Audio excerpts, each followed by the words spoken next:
તો કેમ છો મિત્રો, આજના નવા વ્લોગમાં તમારું સ્વાગત છે. અને ગાઈસ આપણે અત્યારે વાંચવા બેઠા હતા. જો તમને બતાવો, આ છે આપણી ફિઝિક્સની ચોપડી. તમને ખબર છે કે આપણે ગુજરાતી મીડિયમવાળા છે, આપણને ઇંગ્લિશ ફાવતું નહીં, બરાબર? આવે પણ ઓછું. તો જો અને ગાઈસ જો ખાલી પેન જુઓ તમે, કેટલી મોટી. આ જો ચોપડી બરાબર છે. જો હાથમાં ચાલતો પણ ફાવે નહીં. જો ખાલી પેન જો કેટલી મોટી, બરાબર. તો ગાઈસ આ એરબડ્સ છે. તો આપણે જે ક્લાસીસ ચાલતા હોય યુટ્યુબ પર એ જોતા હતા. તો ગાઈસ આ કવર છે, બહુ થોડું એ છે. તો ચાલુ થામ તો બહુ દબાવવું પડે.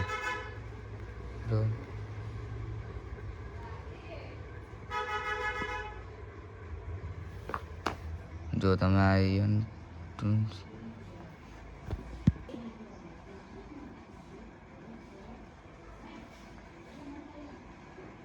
જો હજુ યુટ્યુબ કનેક્ટ જ છે, બંધ કરી દઈએ આપણે.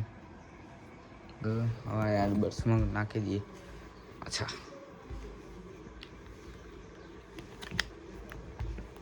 અલે પડી ગયું. તો ગાઈસ એક આ તો ફોન ચાલેલો છે એટલા માટે આવતું નહીં. બરાબર, થઈ જાય રેડી. હવે આ ગાઈસ આ પેનથી તમકો લખતો ફાવે પણ કેટલી મોટી. આપણે લખવા જઈએ તો આપણે આવી રીતે આમ કરી, આવી રીતે આમ લખવા જઈએ તો મોઢે અડી જાય, બરાબર ને? તો આમાં ભાઈ લાયેલું ગાઈસ, બરાબર. બીજી એક હારે જુઓ તમે, એક હારે અને બધું પડ્યું જ છે આમથી આમ, બરાબર. તો આપણે અહીંયા વાંચવા બેઠા હતા. તો ગાઈસ હજુ વાંચવાનું ચાલુ જ છે. આપણે સોમવારથી પરીક્ષા ચાલુ થાય છે, તો તે માટે આપણે વહેલા ઉઠી ગયા હતા. અને હું કેલેન્ડરમાં બતાવું ગાઈસ એક વસ્તુ.